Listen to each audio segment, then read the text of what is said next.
시겠습니다.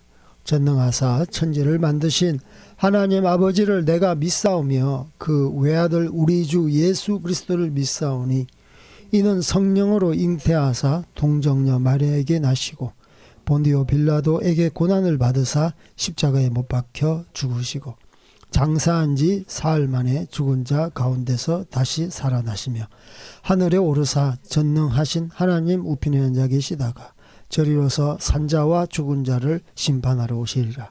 성령을 믿사오며 거룩한 공예와 성도가 서로 교통하는 것과 죄를 사하여 주시는 것과 몸이 다시 사는 것과 영원히 사는 것을 믿사옵나이다. 아멘. 아멘. 하나님께 영광의 박수를 올려드리겠습니다. 주님 홀로 영광 받아 주시옵소서. 주님만을 찬양합니다. 우리 함께 인사하겠습니다. 우리 부활절 예배입니다. 주님께서 다시 사셨습니다. 우리 함께 고백하겠습니다. 주님께서 다시 사셨습니다. 사망 권세 이기고 다시 사셨습니다. 시작. 사망 권세 이기시고 다시 사셨습니다.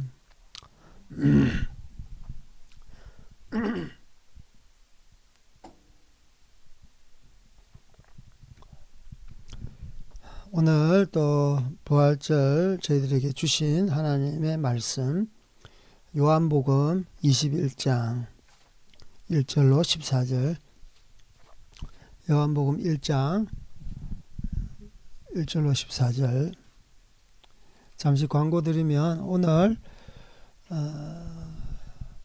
서울 중심의 시청 앞에서 3시부터 한국교회에 연합 부활절 예배가 있습니다. 시간 되시는 분이든지 또 적극적으로 또 참여하고 싶으신 분들 다 함께 모여서 기도하고 예배하고 하나님 앞에 경배와 찬양을 드리는 귀한 시간 되기를 원합니다. 한국교회 원로 목사님들이 김사만 목사님 그리고 두레교회 김진홍 목사님 하여튼 전광훈 목사님 원로 목사님들이 오셔서 또 이 시대에 하나님께서 주신 메시지를 선포할 겁니다. 그래서 함께 예배 드려서 좀 한국교회가 회복되기를 원합니다. 그리고 내일부터 코로나가 이제 팬데믹에서 이제 엔데믹으로 바뀌어요. 그래서 이 행정 명령도 그동안 사회적 거리두기를 했는데 이제 이것도 해제가 됩니다. 그래서 사회적 거리두기 이제는 할 필요 없습니다. 특히 이제 종교시설, 교회 같은 경우 70% 정도 예배에 참여할 수 있는데 이제 70% 인원 제한도 이제 해제됩니다. 그래서 마스크만 끼면 교회 내에서 이제 예배를 이제 다 드릴 수 있어요.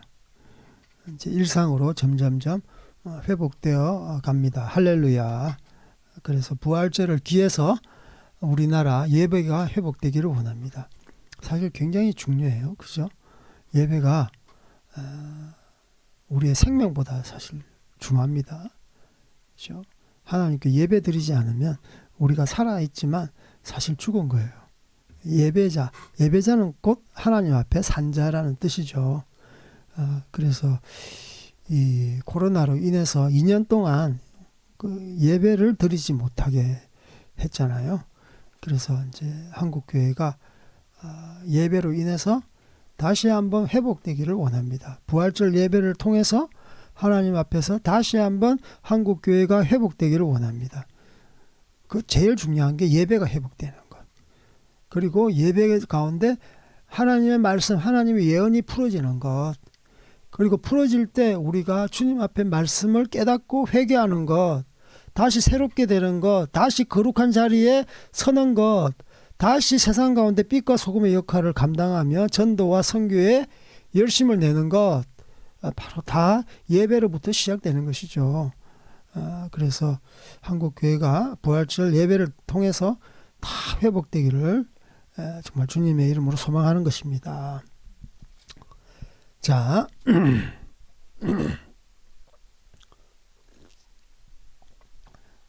우리 말씀 우리 함께 찾았으면 요한복음 21장 시작.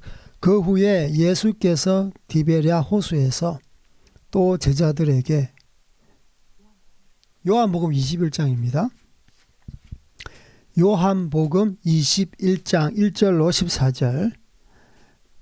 그 후에 예수께서 디베랴 호수에서 또 제자들에게 자기를 나타내셨으니 나타내신 일은 이러하니라. 시몬 베드로와 디두모라 하는 도마와 갈릴리 가나 사람 나다나엘과 세베대의 아들들과 또 다른 제자 둘이 함께 있더니 시몬 베드로가 나는 물고기 잡으러 가노라 하니 그들이 우리도 함께 가겠다 하고 나가서 배에 올랐으나 그날 밤에 아무것도 잡지 못하였더니 날이 새어갈 때에 예수께서 바닷가에 서셨으나 제자들이 예수이신 줄 알지 못하는지라. 예수께서 이르시되 얘들아 너희에게 고기가 있느냐? 대답하되 없나이다. 이르시되 그물을 배 오른편에 던지라. 그리하면 잡으리라 하시니 이에 던졌더니 물고기가 많아 그물을 들 수 없더라.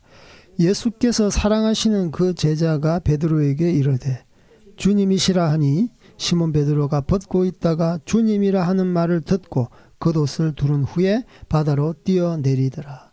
다른 제자들은 육지에서 거리가 불과 한 50칸쯤 되므로 작은 배를 타고 물고기 든 그물을 끌고 와서 육지에 올라보니 숯불이 있는데 그 위에 생선이 놓였고 떡도 있더라. 예수께서 이르시되 지금 잡은 생선을 좀 가져오라 하시니 시몬 베드로가 올라가서 그물을 육지에 끌어올리니 가득히 찬 큰 물고기가 153마리라. 이같이 많으나 그물이 찢어지지 아니하였더라. 예수께서 이르시되 와서 조반을 먹으라 하시니 제자들이 주님이신 줄 아는 고로 당신이 누구냐 감히 묻는 자가 없더라. 예수께서 가셔서 떡을 가져다가 그들에게 주시고 생선도 그와 같이 하시니라. 이것은 예수께서 죽은 자 가운데서 살아나신 후에 세 번째로 제자들에게 나타나신 것이라. 아멘. 오늘은 이제 부활절 예배, 또 부활절, 예수님 부활하시고 나서 제자들에게 세 번째 만나시는 장면입니다. 마가복음 16장 7절에는 부활하신 후에 베드로와 제자들에게 이렇게 말씀하셨어요. 예수께서 너희보다 먼저 갈릴리로 가시나니 전에 너희에게 말씀하신 대로 너희가 거기서 배우리라, 이렇게 말씀하셨어요. 그래서 갈릴리에서 제자들은 그 예수님을 만나기 위해 이제 온 것 같아요. 1절에 보면 1절에서 3절, 5절에서 7절, 8절에서 마지막 이제 14절까지 이렇게 끊을 수 있는데 1절에서 4절까지 물고기를 잡으러 간 제자들에 대해서 말씀하고 있습니다. 그리고 5절에서 7절은 예수님께서 직접 제자들에게 나타나신 그러한 장면이고요. 8절에서 마지막 14절까지는 예수님께서 친히 아침 식사를 준비하시는 장면입니다. 이제 예수님을 이제 만났죠. 이제 부활하신 예수님. 여러분, 부활하신 예수님 만나면 기분이 어땠을 것 같아요? 제자들의 입장에서 생각해 보면 얼마나 힘이 나지 않았겠습니까? 3년 동안, 그죠? 예수님 공생애 동안 함께 먹고 마시고 또 기적과 이사를 체험하고 그리고 제자 훈련을 받고 또 예수님 가르침에 따라서 그동안 이 종교 지도자들이 말했던 것과 완전히 딴판인 예수님의 살아있는 가르침을 경험했어요. 그리고 예수님께서 죽음의 권세를 이기시고 생명으로 부활하셨어요. 만났는데 얼마나 기뻐했을까, 얼마나 감동이었을까. 그러나 오늘 말씀을 보면은 우리의 생각과 전혀 다르게 이 제자들은 일상으로의 회복, 예, 사실 좋은 말이 아닙니다. 일상으로 회복이. 원래 물고기 잡았던 어부잖아요. 이제 자기 먹고 살기 위해서 이렇게 다시 바닷가로 나아가는 이러한 장면이 어떻게 보면 그들이 이제 새로운 삶을 이제 산다 이것보다는 예수님께서 그렇게 가르쳤건만 다시 세상으로 나아가구나 좀 씁쓸한 마음을 금할 수 없습니다. 그죠? 그래서 1절에서 4절은 물고기를 다시 잡기 위해 어부로 변신하는 제자들. 1절에 보면은 그 후에라고 되어 있어요. 먼저 그 후에가 무슨 사건 이후에 그 후에인지 설명해 드리면요. 두 번째 만남 이후입니다. 그 후는 예수님과 두 번째 부활 이후 두 번째 만남 이후. 첫 번째 만남은 도마 만나기 전에, 두 번째는요. 도마와 함께 예수님과의 만남. 그리고 지금 현재 세 번째 디베랴 바닷가에서 예수님과 조우하는 장면입니다. 그래서 예수님의 부활을 정확하게 제자들은 인지를 하고 있었다는 거예요. 두 번씩이나 만났는데. 그리고 도마가 손가락을 옆구리에 찔러보고, 그죠? 예, 못 박히신 손으로 만져보고, 직접 현장, 경험을 통해서 부활하신 예수님을 정확하게 인지하고 있는 가운데 일어났던 장면입니다. 그럼에도 불구하고 제자들은 정신을 못 차리는 겁니다. 갈릴리에서 만나기로 했으면 거기서 어떻게 해야 되겠습니까? 여러분, 누가 어디서 만나자 그러면 거기서 기다려야 되지 않겠습니까? 그죠? 근데 정말 세상에서 가장 사랑하는 예수님께서 갈릴리에서 만나기로 했는데 그들은 왜 기다리지 않는 거예요. 오히려 그들의 생계를 위해서 바다에 물고기 잡으러 가는 장면입니다. 3절에 보면 베드로가 어떻게 이야기합니까? 시작. 베드로가 나는 물고기 잡으러 가노라 하니. 베드로가 물고기 잡으러 가노라. 이 말은 무슨 말이죠? 야, 함께 물고기 잡으러 같이 가자 이 말입니다. 그래서 다른 제자들도 같이 그물질을 하러 배를 타고 갑니다. 아무리 생각해봐도 지금은 물고기 잡으러 갈 타이밍이 아니라는 것이죠. 지금 뱃일할 타이밍이 아니에요. 전체적인 맥락으로 분위기를 살펴봐도 그들은 이렇게 옛날의 모습으로 돌아가는 것은 너무나 아쉬운 장면입니다. 부활하신 예수님을 만났지만 실제적으로 그들의 예수님의 그 부활하신 몸을 보았지만 디베랴 바다로 물고기를 잡으러 갑니다. 그것은 왜일까요?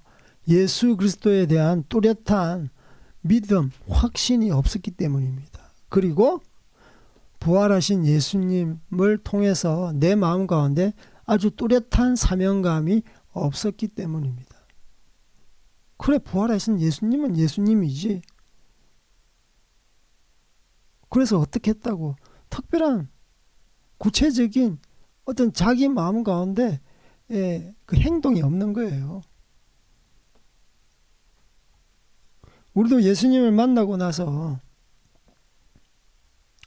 진짜 인격적인 하나님과의 그러한 어떤 접촉, 커뮤니케이션, 그러한 만남이 없다면 머리로만 알잖아요. 성경에 뭐 그러면 그렇지, 머리로서 어떤 깨달음, 그 이상도 아니고 그 이하도 아닌 거예요. 그래서 마음 가운데 처음에는 말씀을 들을 때 확신이 있지만 시간이 지나면서 희미해지고요. 말씀을 들을 때는 기쁨으로 받았지만 또 돌아서면 잊어버리고, 이게 우리의 신앙의 오르락 내리락 하는 기복 아니겠습니까?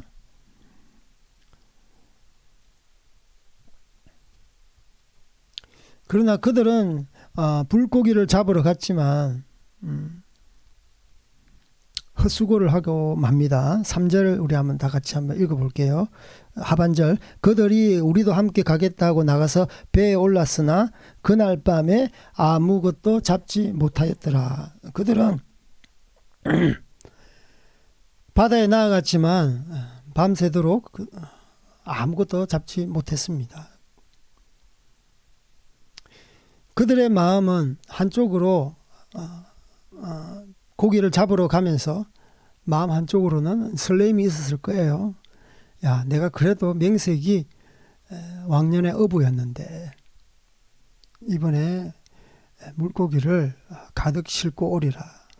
그러한 물고기를 잡겠다는 그러한 마음 가운데 아마 설렘이 있었을 것입니다. 그리고 자기 실력, 물고기를 잡는 자기 실력이 녹슬지 않았다는 것을 증명하고 싶은 그러한 마음이 있었을 것입니다. 다 인간적인 자기의 노력의 산물이죠. 이것은 그들에게 그 인간적인 노력의 산물을 여지없이 하나님께서는 부수십니다. 그래서 인간의 노고는 전혀 아무것도 아님을 하나님은 그들로 하여금 실패하게 합니다. 허탕치게 하는 거예요. 인간의 노력에도 불구하고 고기를 한 마리도 잡지 못하고 조금이라도 잡으면 좀 그래도 덜할 텐데 진짜 1도 잡지 못한 거예요. 이게 바로 하나님의 역사인 거예요. 우리가 하나님의 은혜 가운데 들었었지만 그 은혜를 배신하고 다시 세상으로 돌아갔을 때 진짜 이게 뭐 이런 기적이 없어요. 되는 족족 하는 족족 되는 게 없어요. 그죠? 이 어부에 관한 한 물고기 잡는 분야에 있어서는 전문성을 갖고 있는 거예요. 그러나 전혀 고기를 한 마리도 잡지 못하는 이러한 상황이 펼쳐지는 거예요. 그래서 예수님 안에 우리가 신앙생활을 하면서 계속 앞으로 전진해야지 정체를 하면 사실 퇴보하는 것과 똑같습니다. 퇴보하는 것과 똑같아요. 말씀을 먹으면 우리가 자라야 되는데 자라지 않으면 일단 병에 걸린 거예요. 그래서 외소증이라고 그러잖아요. 먹는데 애가 자라지가 않아. 어떤 애는 어릴 때부터 늙어버려. 이러한 희귀병도 있어요. 그러니까 하나님의 말씀을 먹으면 어떤 진보가 있어야 되는 거예요. 발전이 있어야 되는 거예요. 성장이 있어야 되는 거예요. 그런데 성장하지 않으면 뭐 괜찮다 이게 아니고 성장하지 않으면 결국 그 자체는 정지가 아니라 퇴보라는 거예요. 세상으로 점점 간다는 것을 말씀하고 있는 거예요.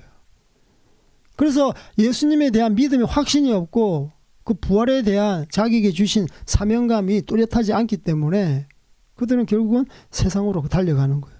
세상으로 달려가면 거기서 자기의 어떤 생계를 부지할 것 같지만 결국은 거기서 처참한 실패를 맛보게 되는 겁니다.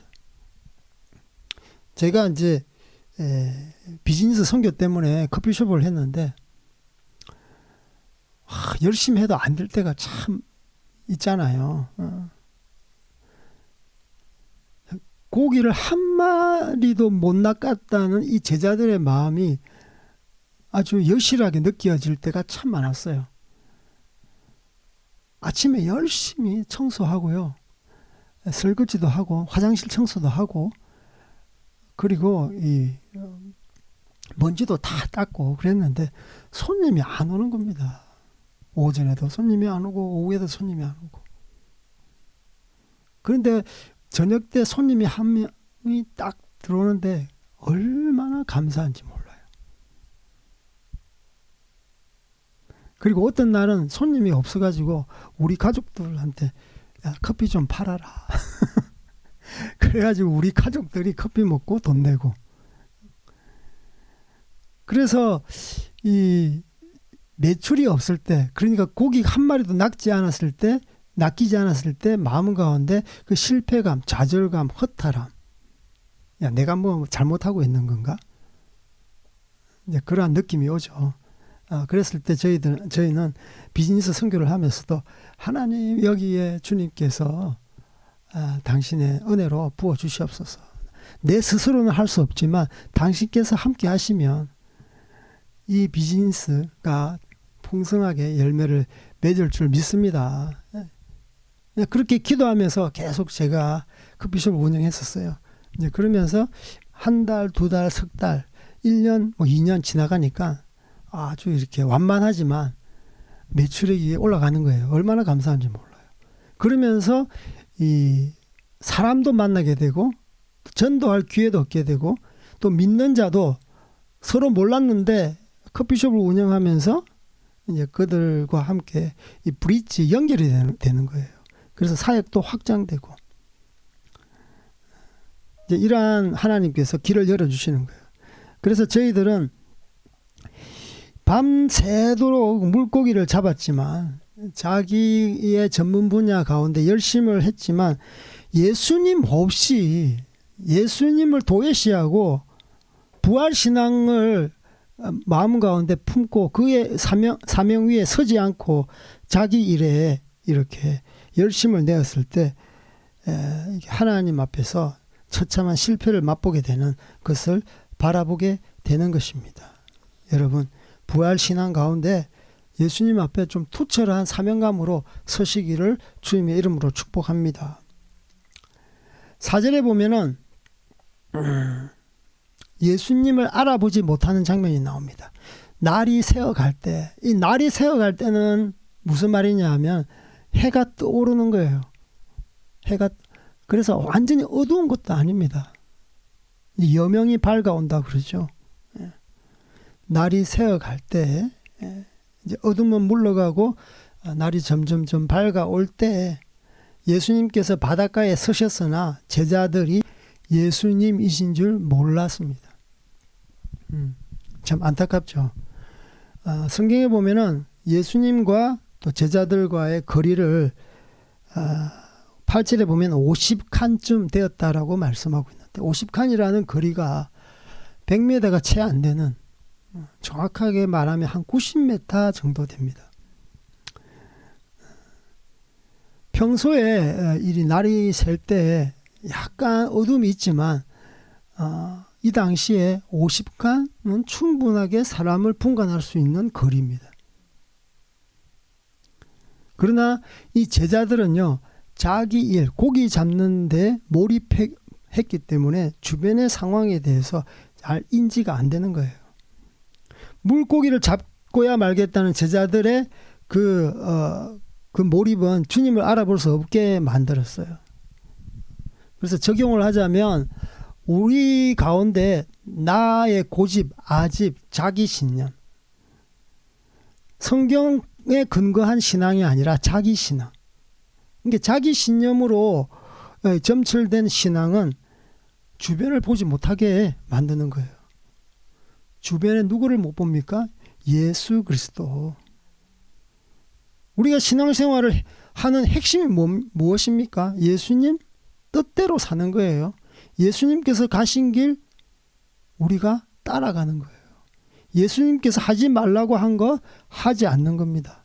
예수님께서 서라고 한 거룩한 길에 우리가 서는 거예요. 그래서 자기를 부인하고 자기 십자가를 지고 예수님을 따르는 그러한 인생의 길 가운데 있는 삶이 바로 우리의 신앙의 아주 근본적이고 핵심적이고 본질적인 길이죠.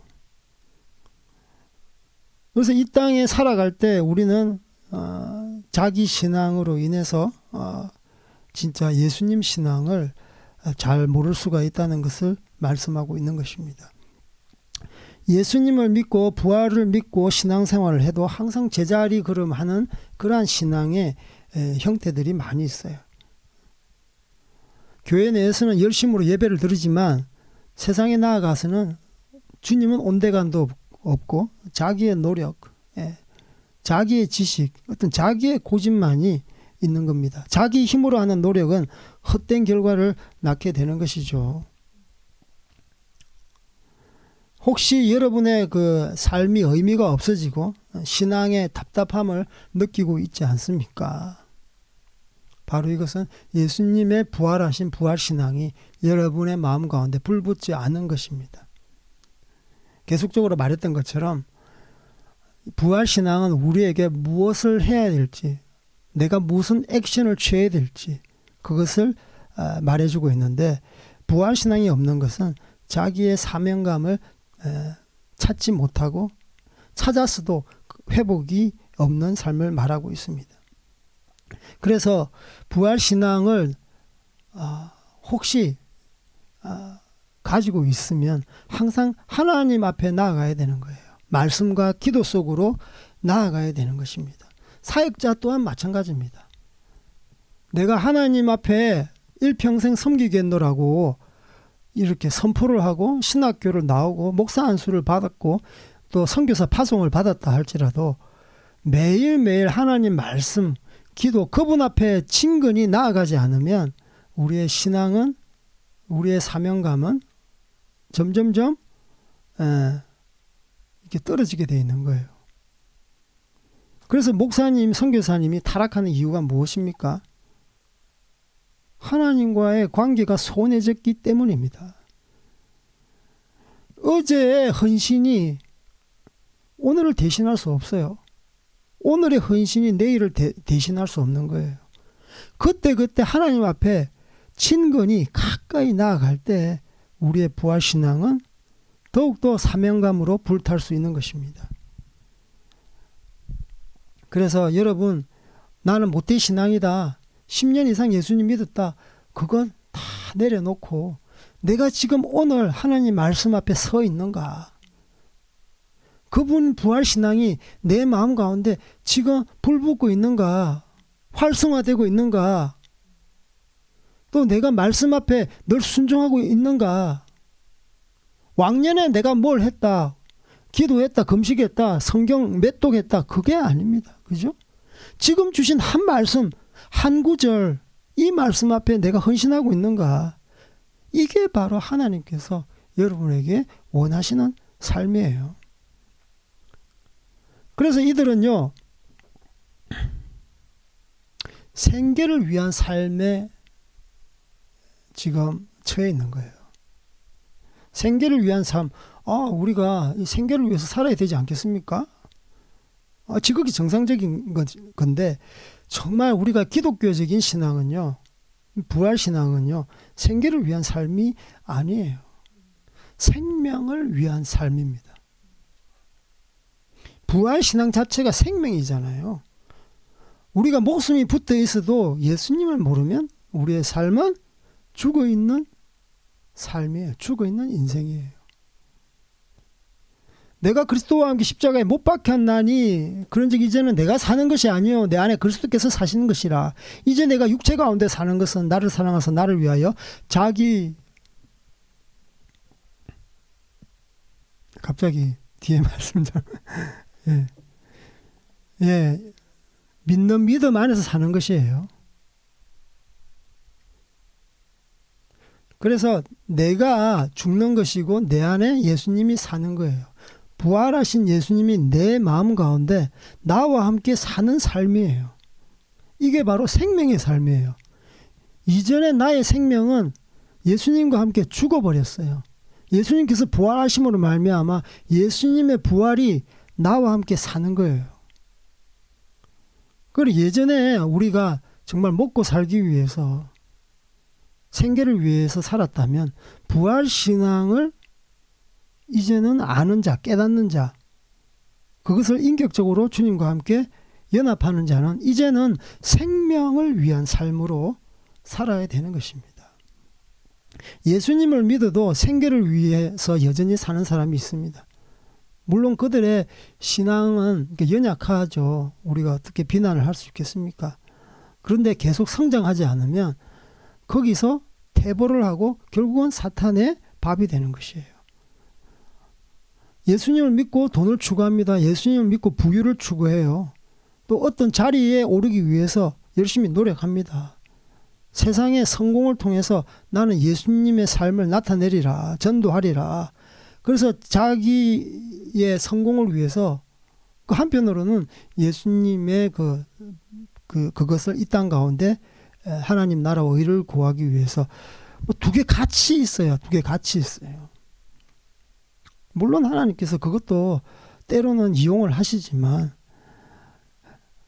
이 큰 실패를 맛보았을 때 세상이라는 자리는 한정돼 있잖아요. 모든 예수님 믿는다고 해서 어떤 자리를 어떤 성공의 자리에 오를 세상의 성공, 세상의 자리에 오를 수 없는 겁니다. 경쟁이 있기 때문에.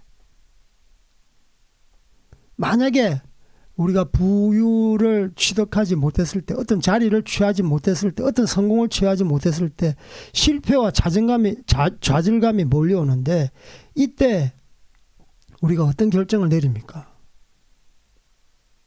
특히 신앙인들 자살을 많이 합니다. 세상 사람들뿐만 아니라 예수님을 믿어도 어떤 세상의 경쟁 가운데 도태했을 때 마음적으로 우울감이 찾아오고요. 또 질병으로 인해서 더 이렇게 이 암덩어리가 우리 육체 가운데 자라게 되는 것이죠. 이게 바로 생명을 위한 신앙적인 삶이에요. 생계를 위한 신앙적인 삶입니다. 그래서 생명을 위한 삶은 세상적인 자리, 성공, 부유를 이렇게 취하지 못하더라도 우리는 이겨나갈 수 있는 것입니다. 성공과 부유가 우리의 수단이 되지 그게 목적이 되지 않는 거예요. 여러분 대학에 들어가는 거 그게 목적입니까? 단지 수단이에요. 여러분의 연봉 1억 2억 높은 연봉 그게 목적입니까? 아니에요. 수단이에요. 그렇게 돼도 좋고 안 돼도 좋은 거예요. 하나님 앞에서는요. 다 그것이 활용되면 좋은 겁니다. 여러분의 가난도 실패도 하나님 앞에서 다시 한번 죄 해석되고 활용이 되면 좋은 거예요.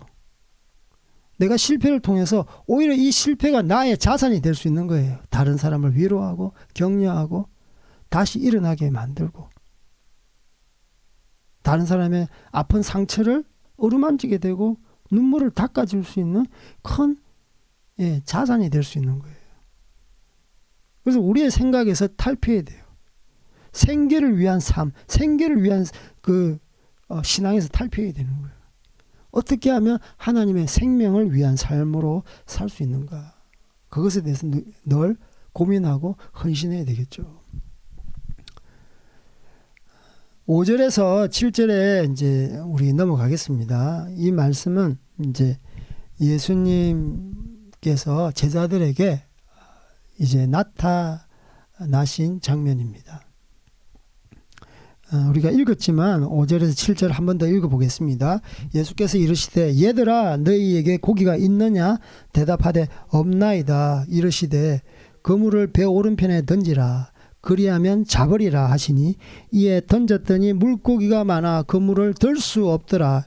예수께서 사랑하시는 그 제자가 베드로에게 이르되 주님이시라 하니 시몬 베드로가 벗고 있다가 주님이라 하는 말을 듣고 겉옷을 두른 해 바다로 뛰어내리더라. 아멘. 예수님께서 바닷가 근처에 90m 그 근방에 계셨지만 제자들은 인식을 하지 못합니다. 깨닫지 못하는 거예요. 그런데 예수님께서 그들에게 말을 합니다. 어떻게 말을 합니까? 얘들아 너희에게 고기가 있느냐. 저는 예전에 이 말씀을 그냥 특별하게 어떤 뜻없이 그냥 예수님께서 고기 많이 잡았냐 그런 질문으로 해석을 하고 바라보았는데 이 질문 자체가 얘들아라고 호칭을 하잖아요. 그리고 나서 너희에게 고기가 있느냐라고 묻지 않습니까? 근데 얘들아 이 원어를 찾아보니까 일반 사람에게 호칭을 하는 호격이 아니더라고요. 보통 여러분 모르는 사람에게 고기 많이 잡았습니까 할 때 어떻게 호격을 붙입니까? 여러분들 이렇게 하잖아요. 아저씨 이렇게 합니다. 그런데 이 얘들아라는 헬라어는 파이디아라고 되어 있어요. 파이디아. 호격입니다. 파이디아. 파이디아는 어린 아이, 7세 이하의 어린 아이, 자녀에게 부르는 그런 말이에요. 그래서 파이디온이 파이디아로 이제 변하게 되는 거예요. 파이디온이 여러분 알잖아요. 파이디온 선교회 들어보셨어요? 어린이, 예, 전문 이제 사역자들이 어린이 선교를 하는 것이죠. 그래서 아직 예수님인지 인식을 못했어요. 90m 떨어져서 그냥 예수님께서 하고 부르는 게 아니에요. 얘들아, 진짜 우리나라 말 그대로 얘들아야, 얘들아, 아이들아, 이 말이에요. 너희에게 고기가 있느냐. 호칭이 굉장히 중요하잖아요. 근데 예수님께서는 제자들에게 아직 예수님인지 몰랐는데 그럼에도 불구하고 얘들아, 자녀에게 부르듯이 이렇게 부르는 거예요. 그렇다면 주님은 왜 제자들을 이렇게 부르셨을까요? 왜 이렇게 얘들아? 그들이 예수님인지도 모르는데, 인식하지도 모르는데. 이것은 복선이 있는 거예요. 복선이. 제자들을 내가 이 세 번째 만남을 통해서 회복하리라, 회복시키리라. 그래서 그 뒤에 말씀에 아침 식사를 준비하잖아요. 예수님께서 아침 식사를 준비하시고 제자들에게 먹이시는 거예요. 그러면서 그 마음을 어루만지시면서 회복하겠다고 하는, 회복시키겠다고 하는 예수님의 그 마음 가운데 그 복안, 예, 복선, 암시하는 말씀인 것이죠. 그 6절에 보면 그래서 예수님께서 그들이 아무것도 못 잡았다. 한 마리도 못 잡았다 그랬더니 예수님께서 어떻게 말씀하십니까? 그물을 배 오른편에 던져라. 그리하면 잡으리라. 그랬더니 그 말씀에 제자들이 순종을 해서 그물을 던졌을 때 엄청난 물고기를 잡을 수가 있었습니다. 오른편에 던졌더니 많은 물고기를 잡았다. 무슨 상황입니까? 한 마리도 못 잡았는데 엄청난 물고기를 낚았어요. 사실 어떻게 보면은 수습 불가잖아요. 밤새도록 수고를 했는데 한 마리도 못 잡았는데 어떤 분이 오른편에 던져라고 했더니 그물이 찢어질 정도로 엄청난 물고기를 낚은 이 순간 감정적으로 수습이 불가한 이러한 상황 가운데 처하게 되는 거예요. 그것과 함께 베드로는 3년 전의 상황을 다시 한번 생각을 하게 되는 것이죠. 누가복음 5장에 보면은 예수님과 제자들과의 첫 만남, 그때 이러한 상황과 동일하게 펼쳐지는 것을 볼 수 있습니다. 첫 만남 때 예수님께서는 그들이 밤새도록 수고를 하였지만 물고기를 한 마리도 못 낚는 그러한 장면이 똑같이 연출이 되는데, 그때 예수님께서는 오른편에 그물을 던져라라고 말하지 않고 깊은 곳에 그물을 내려라라고 말씀하고 있습니다. 그래서 제자들이 순종을 했을 때 진짜 그 그물이 찢어질 정도로 많은 물고기를 낚았어요. 그랬을 때 제자들은 예수님 앞에 나와서 죄인이로소이다. 마음 가운데 수습이 불가하니까 예수님 앞에 그냥 풀썩 주저앉고 땅바닥에서 예수님을 높이는 거예요. 그러면서 자기는 낮아지면서 나는 당신 앞에 진짜 죄인입니다. 그래서 이러한 3년 전의 상황과 오버랩 되지 않았을까요? 우리가 생각을 하는 것이죠. 당연히 오버랩 되죠. 예수님과 함께 3년 동안 같이 지냈는데 그 극적인 장면이 기억이 안 난다고 말할 수가 없는 것이죠. 그래서 이러한 동일한 두 사건을 통해서 제자들은 무엇을 느꼈을까요? 제자들은 자기의 그 정신적으로, 정서적으로, 영적으로 현 주소를 아마 실감을 했을 겁니다.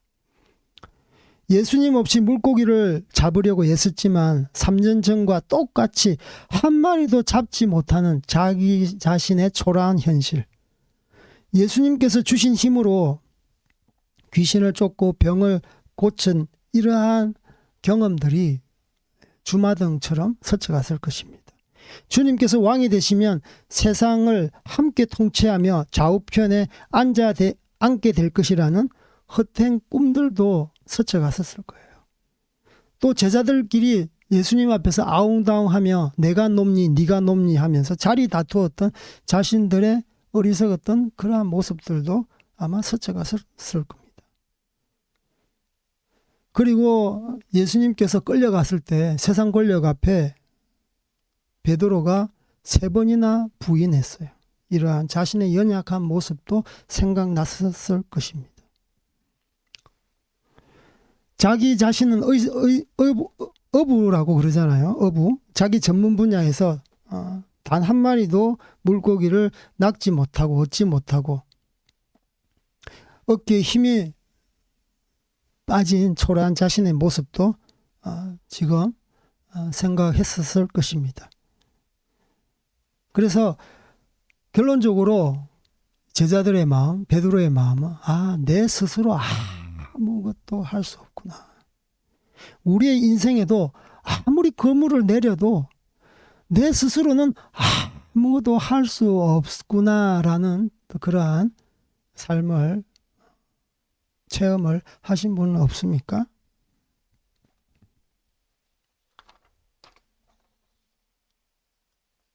예수님은 제자들의 이러한 실패감 가운데 그냥 놔두지 않았습니다. 예수님은 그러한 제자들의 실패감을 어루만져 주셨어요. 그래서 오른편에 던졌을 때 많은 물고기를 던져 잡게 해 주십니다. 예수님이라면 예수님이 사실 하나님이시잖아요. 야야야야, 물고기보다 더 중요한 거 여기 있다. 그냥 와라. 이렇게 말하실 수 있어요. 그러나 예수님께서는 그렇게 하시지 않았어요. 오히려 그들의 손으로 물고기를 많이 낚게 해주셨어요. 그들의 자존심과 체면을 세우시는 거예요. 저는 이것을 보면서 예수님께서 참 대단하신 분이시다. 진짜 전지전능하신 신이면 너 뭐 다 할 필요 없어. 내한테 오면은 모든 걸 다 공급받을 수 있어. 그냥 손 들고 와. 그물 버리고 와. 그렇게 말씀하실 수 있는데 예수님은 그렇게 말씀하시지 않았어요. 자기들이 직접 물고기를 낚게 해주시잖아요. 오른편에 던져라. 그래서 엄청난 물고기를 자기 손으로 이 그물을 이렇게 올리는 거예요. 그래서 이 물고기를 잡게 하시면서 그들을 위로하고 실패감과 허탈감에 사로잡힌 이들을 위로해 주는 거예요. 그런데 이것이 끝이 아닙니다. 본질은 다른 데 있어요. 이게 본질이 아니에요. 예수님께서 이러한 풍성한 고기를 낚는 소득을 주신 이유는 이 소득을 위해서 그들에게 베푸신 기적이 아니라 예수님을 알게 하시기 위함입니다. 다시 풍성한 소득이 아니라 예수님을 깨닫게 하시기 위한 예수님의 어떤 플랜이라는 것이죠. 그래서 세상 살면서 우리가 늘 착각하는 게 바로 이것이에요. 많은 소득에 많은 고기에 집중하는 것. 고기가 몇 마리 낚았느냐, 그 세는 데 집중하는 게 바로 우리의 착각입니다. 그러나 본질은 달라요.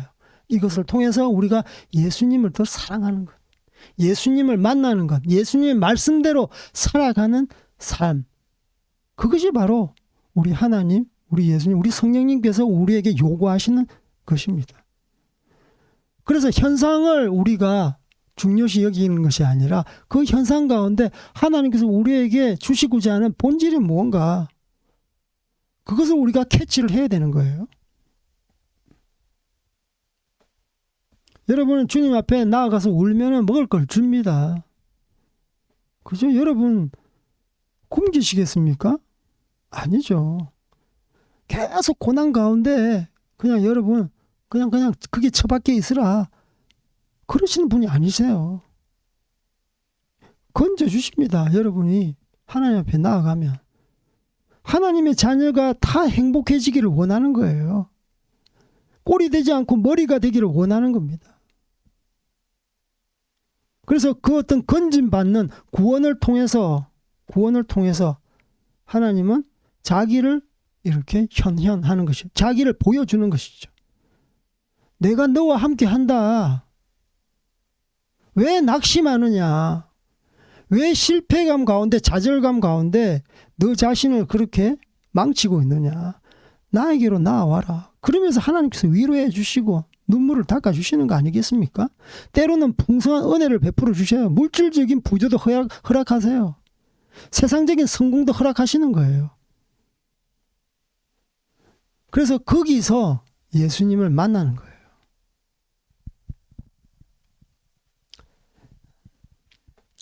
그래서 예수님께서는 이들에게 자신을 보여주시는 겁니다.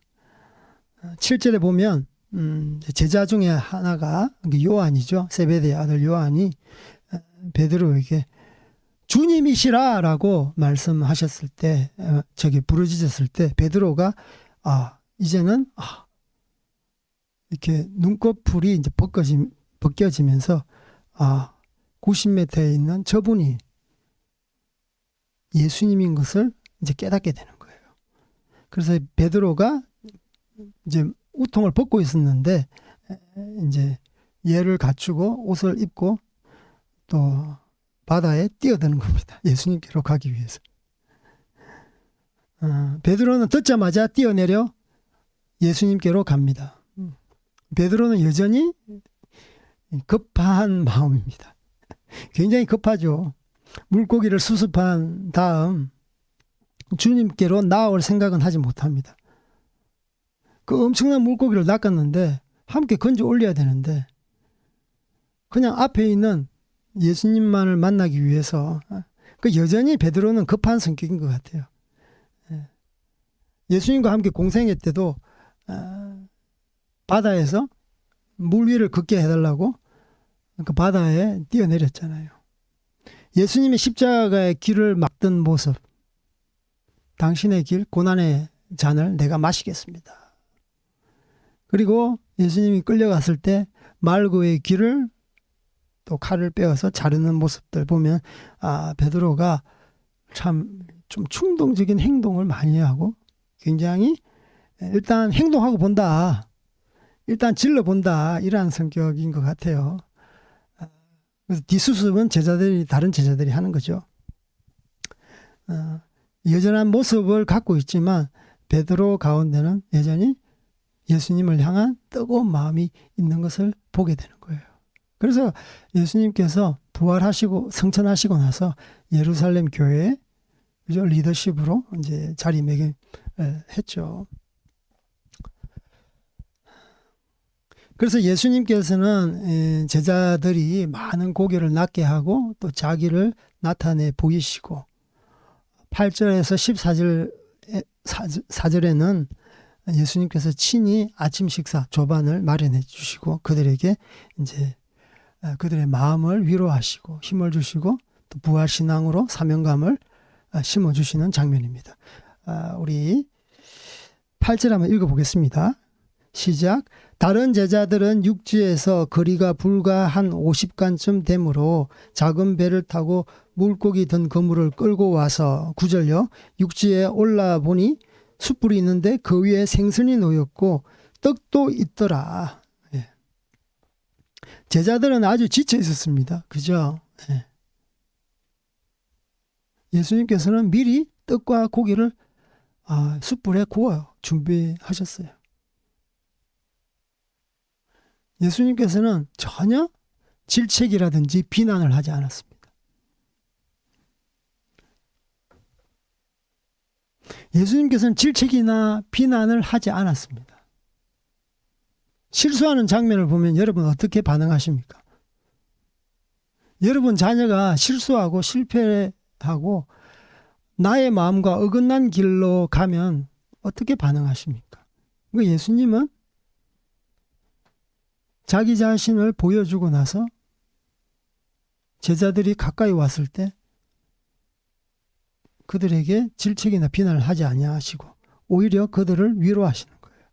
그게 바로 음식을 마련해 두시는 예수님의 그 행동을 보면 알 수 있는 것이에요.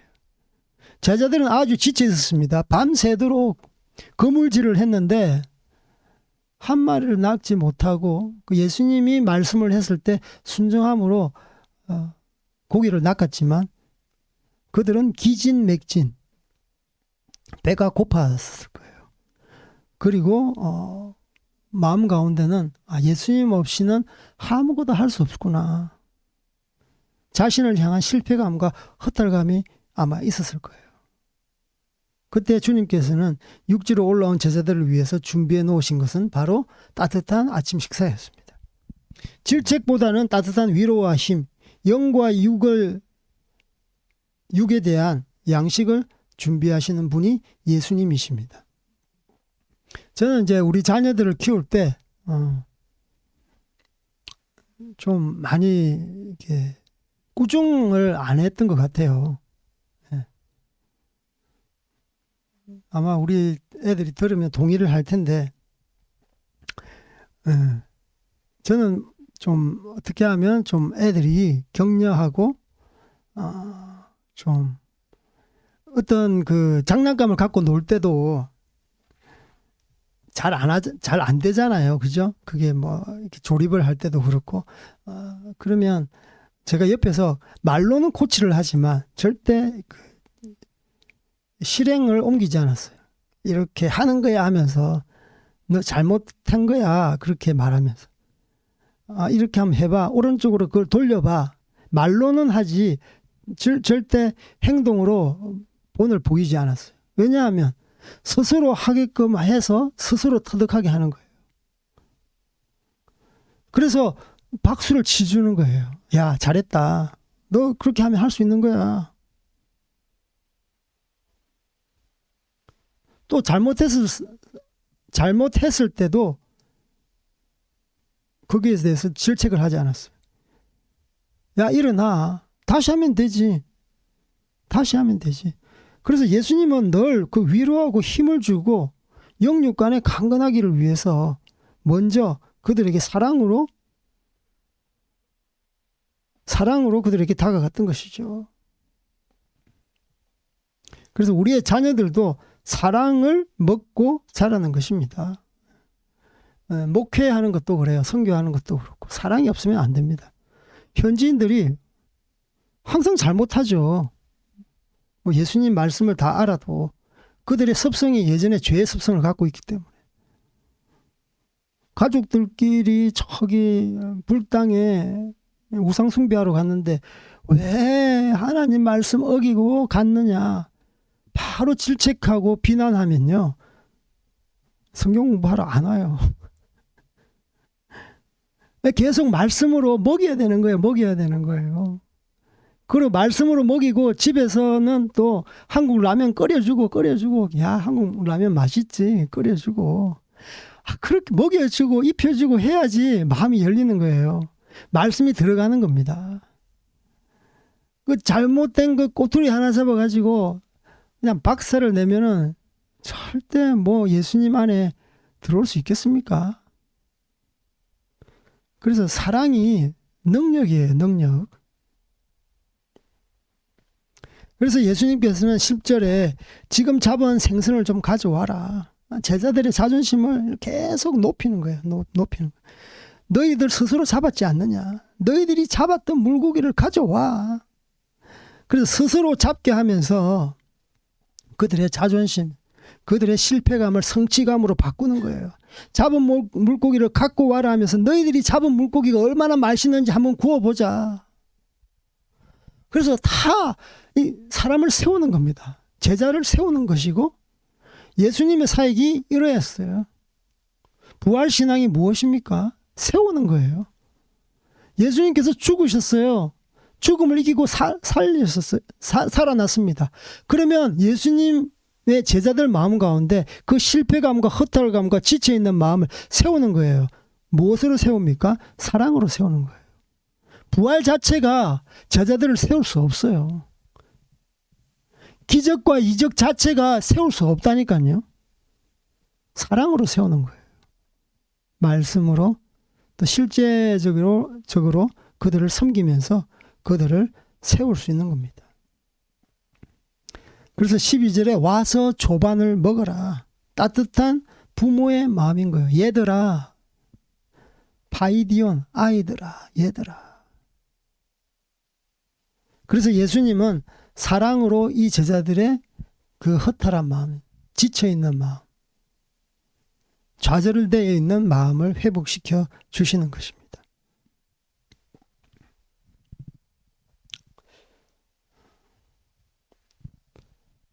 그래서 예수님께서 이러한 이제 식사를 마련해 두시면서 14절 이후의 말씀은 베드로에게 나의 사랑하는 시몬아 그러면서 3번 예수님께서 사랑에 대해서 어떤 회복을 말씀하시죠. 너가 나를 사랑하느냐? 사랑한다면 나를 따르라. 사랑한다면 목양을 해라. 양을 치라. 그래서 이제 사명에 불타는 제자들로 세워 가시는 거예요. 그래서 사랑이 아니면은 제자를 세울 수 없습니다. 사랑이 아니면 부활 신앙 위에 사명감으로 불타게 할 수 없는 거예요. 오늘날 한국 교회가 거물질을 하면서 이제 빈 거물질을 했다. 어떤 그 목사님께서 그렇게 말씀하시던데 한국 교회가 빈 거물질을 하고 있대요. 2년 동안 팬데믹 동안 예배를 드리지 않으면서 빈 거물질을 하고 있다. 저는 그게 맞다고 생각해요. 예배를 드리지 않으면 빈 거물질을 하는 거예요. 거물을 내렸으면 거물 안에 고기를 채워야 되는 거예요. 그게 영적인 원리입니다. 베드로에게 동일하게 말했어요. 이제는 물고기를 낚는 어부가 아니라 사람을 낚는 어부가 되리라. 이게 바로 영적인 원리입니다. 우리가 그물을 깊은 곳으로 오른쪽으로 그물을 내렸으면 영혼을 낚아야 되는 거예요. 2년 동안 예배를 드리지 않으면서 우리의 사명이 그냥 폭삭망했어요. 부활신앙을 기초로 한 하나님께서 이 땅을 향한 사명이 사라져 버렸어요. 그래서 예배가 안 되니까 말씀 가운데 서지를 못하는 것이고, 예배가 안 되니까 하나님 앞에 거룩한 자리에 서지 못하는 거예요. 예배가 안 되니까 해외 선교 전도가 위축되는 거예요. 예배가 안 되니까 이 땅 가운데서 공의의 목소리, 예언자적인 목소리가 사라져 버리는 거예요. 그래서 국가에 순응하는 겁니다. 그래서 이 백길에 나아갔던 제자들처럼 그냥 헛거물질만 했던 겁니다. 왜냐하면 예배가 안 되니까. 부활절 예배가 매주 계속돼야 되는 거예요. 부활 예배. 예수님이 살아나셨습니다. 그 부활 예배가 계속돼야 되는데 예배가 살아나지 않으니까 그냥 종교적인 의식으로 끝나버리는 거예요. 카메라 앞에 그냥 마이크만 가지고 영상으로 이렇게 편집해서 보내주는 거예요. 성도들이 그냥 집에서 편안한 소파 위에 때로는 밥 먹으면서 과자 먹으면서 그냥 예배를 드리는 것이 아니라 보는 겁니다. 눈으로 보는 거예요. 아, 목사님 은혜롭지 않다. 그러면 또 채널 다른 데로 돌려가지고 얼마나 많은 목사님들이 설교를 쏟아냅니까? 그냥 백화점식으로 자기 입맛에 맞는 설교를 갖다가 취사 선택하는 거예요. 이게 바로 헛거물질. 예수님의 말씀 가운데 순종하며 사는 그 거물질이 엄청난 많은 물고기를 잡는 거물질이잖아요. 예수님 말씀도 순종하지 않고 예배는 자기 편의대로 드리고 국가에 순종하고, 하나님 말씀, 예수님 말씀에 순종하라 그랬지 국가의 행정명령에 순종하라 그랬습니까? 그래서 지금 결과적으로 열매를 보니까 예배에 등한히 했던 교회 결국은 반동갈이 나잖아요. 아니 목사님 자기가 지금은 시대가 이러니까 비대면 예배로 전향합니다. 그러면서 나중에는 이제 약간 이 정부가 그 교회 내 출석해서 현장 예배를 들을 수 있게 되니까 이제는 성도들한테 업소를 해요. 여러분, 제가 마이크 들고 카메라 앞에서 이렇게 설교하기가 얼마나 힘든 줄 아십니까? 여러분, 이제는 나오셔야죠. 아니, 자기가 나오지 말고 집에서 비대면 예배로 하라고 하면서 이제는 나오라. 그게 됩니까? 성도들은 사실 더 보수적이에요. 목사님들이 생명을 걸고 예배를 지키지 않으니까 성도들도 그냥 자유스럽게 예배를 그냥 습관처럼 이제는 드리는 거예요. 누가 그래요? 이제는 일상으로 돌아가기 쉽지 않다고. 이전의 예배의 모습으로 돌아가기 쉽지 않다고. 그래서 이 말씀이 우리에게 시사하는 바가 무엇입니까? 매주 드려지는 예배가 부활신앙으로 예수님을 찬양하고 생명을 걸고 찬양하고 경배하고 말씀을 듣고 그 말씀대로 이 땅 가운데서 살아드리는 것이 그게 바로 예배의 생명 거는 성도들의 자세, 교회의 자세가 아니겠습니까? 그래서 세상 말씀 듣고 세상의 그 행정 명령 듣고 국가의 권력 앞에 그렇게 순종하는 자들은, 교회들은 하나님 앞에 버림을 당한다는 거예요. 밤새도록 수감해보세요. 영상 편집하고 수고를 해보세요. 영상에 나오니까 또 요즘 목사님들도 화장도 하시더라고요. 이쁘게 화장하고 넥타이도 이쁘게 매고 그렇게 해도 아니 그 말씀이 살아 역사해야 되는데 역사하지 않으면 우리 말씀이 은혜로우면 뭐합니까? 저도 이렇게 방송 설교하지만 이 현장에 있는 분들한테 더 많은 하나님의 메시지가 전달되기를 원하는 거예요. 지금 현장에서 하나님의 말씀을 듣고 회개하고 거룩한 자리에 서고 말씀으로 회복되고 부활신앙으로 다시 한번 하나님의 사명감을 부여잡고 이 세상에 나아가기를 원하는 겁니다. 그래서 여러분 지치면 예수님께로 나오면 돼요. 세상에서 실패하면 예수님께로 나오면 돼요. 그래서 하나님께서 주신 예수님께서 배설하신 이 아침 식사를 먹고 또 힘을 내서 이 땅 가운데서 또 승리하는 삶을 살면 되는 겁니다. 세상에서 실패하고 세상에서 성공하는 것은 양날의 동전의 양날의 금처럼 장단점이 있어요. 세상의 실패와 성공 앞에서 우리가 거기에 매몰되면 안 되는 겁니다. 실패하면 오히려 더 나을 수 있어요. 실패한 자를 위로할 수 있으니까. 때로는 성공이 더 감사할 수 있어요. 그 성공을 통해서 하나님의 나라의 역사를 이룰 수 있으니까. 돈이 많으면 그죠? 할 수 있는 게 많잖아요. 돈이 없으면 할 수 있는 게 적잖아요. 또 그게 또 전부가 아니에요. 돈이 없어도 가난한 자를 통해서 가난한 자를 위로하는 거예요. 억울한 자를 위로하는 거예요. 내가 억울한 자리에 처해 있습니까? 억울한 자를 위로할 수 있는 거예요. 내가 실패했습니까? 성공하는 사람보다 90% 이상이 실패한 자들이 많잖아요. 그 실패한 자들을 또 위로할 수 있는 거예요. 그래서 부자라고 해도 성공한 자라고 해도 하나님께 쓰시고요.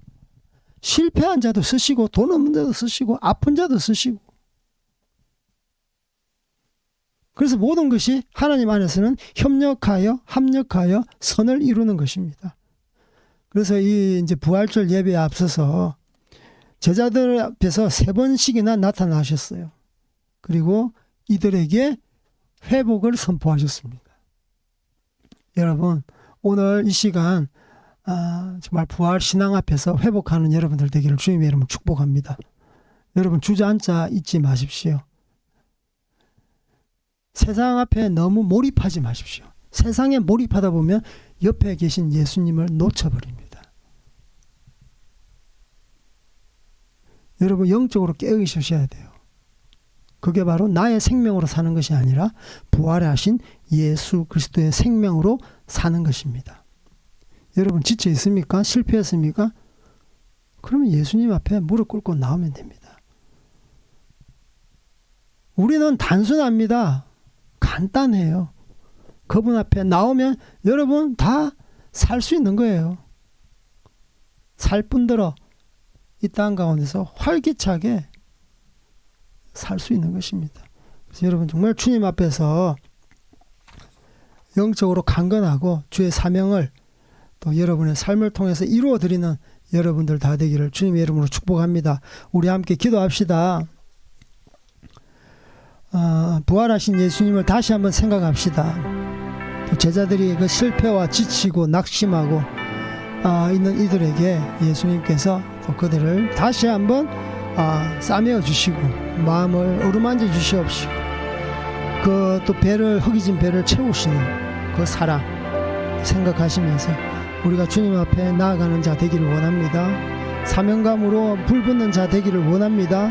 부활신앙으로 생명을 위한 삶을 살기를 원합니다. 우리 함께 다시 한번 고백하며 주님 부르짖고 기도합시다. 주여 주여 주여. 주님 감사합니다. 오늘 정말 귀한 부활절 예배를 맞이해서 우리가 함께 예수의 그 부활을 함께 나누게 하신 주님 감사합니다. 예수님께서는 아버지 부활을 그들에게 보여주셨지만 아버지여 그들의 믿음은 아버지 한치의 진보도 없습니다. 아버지여 그들은 다시 세상으로 회개해버렸습니다. 아버지여 우리도 예수님을 믿지만 아버지여 부활신앙을 아버지여 때로는 갖고 있었지만 아버지여 이 세상에 어둠으로 인해서 유혹으로 인해서 아버지여 나의 생계를 위해서 아버지여 희미해져 가지 않은지 모르겠습니다. 아버지여 예수님의 있어도 옆에 있어도 모릅니다.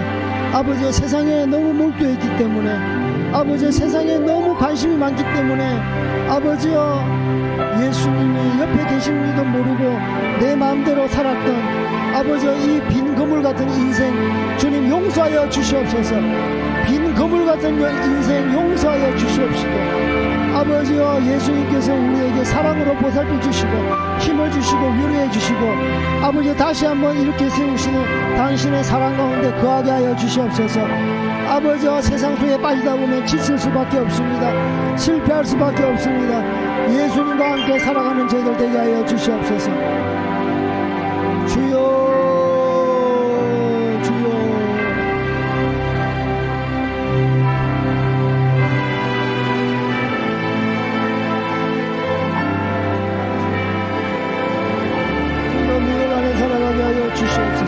살아가게 하여 주시옵소서. 살아가게 하여 주시옵소서.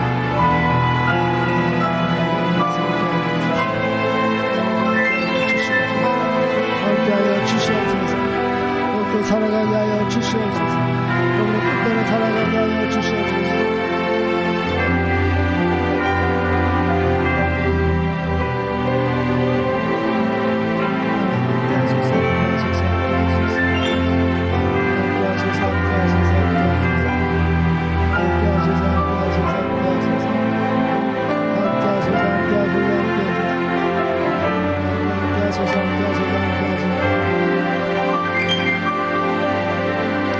하나님 아버지 감사합니다. 우리 사랑하는 제자들이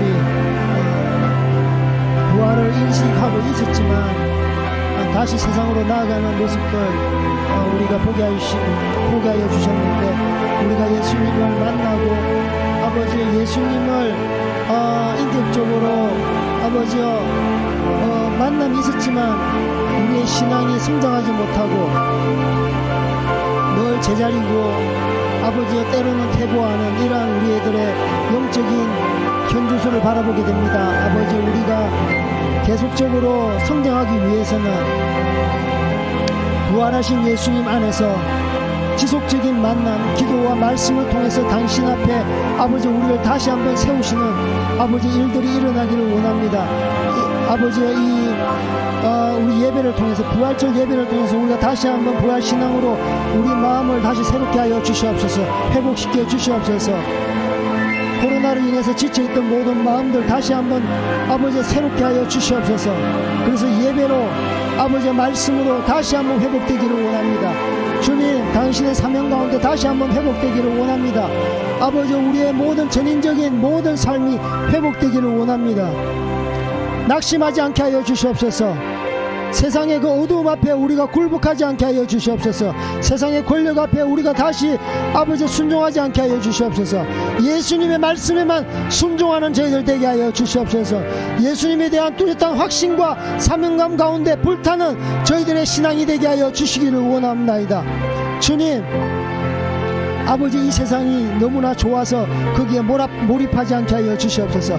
아버지, 세상적인 삶은 아버지 우리의 수단임을 알게 하여 주시옵소서. 방법임을 알게 하여 주시옵소서. 우리의 목적과 목표는 예수 그리스도의 그 말씀 가운데 거하는 삶임을 알게 하여 주시옵소서. 예배를 드리는 삶, 예배의 목숨 거는 삶임을 알게 하여 주시옵소서. 그래서 우리는 죽고 예수님께서 사는 부활신앙으로 우리가 살게 하여 주시옵소서. 축복하여 주시옵소서. 감사합니다. 예수 그리스도 이름 받들어 기도 올리옵나이다. 아멘. 주기도문으로 예배를 마치겠습니다. 하늘에 계신 우리 아버지여, 이름이 거룩히 여김을 받으시오며 나라가 임하시오며 뜻이 하늘에서 이루어진 것 같이 땅에서도 이루어지이다. 오늘 우리에게 일용할 양식을 주시옵고 우리가 우리에게 죄 지은 자를 사하여 준 것 같이 우리 죄를 사하여 주시옵고 우리를 시험에 들게 하지 마시옵고 다만 악에서 구하시옵소서. 나라와 권세와 영광이 아버지께 영원히 있사옵나이다. 아멘.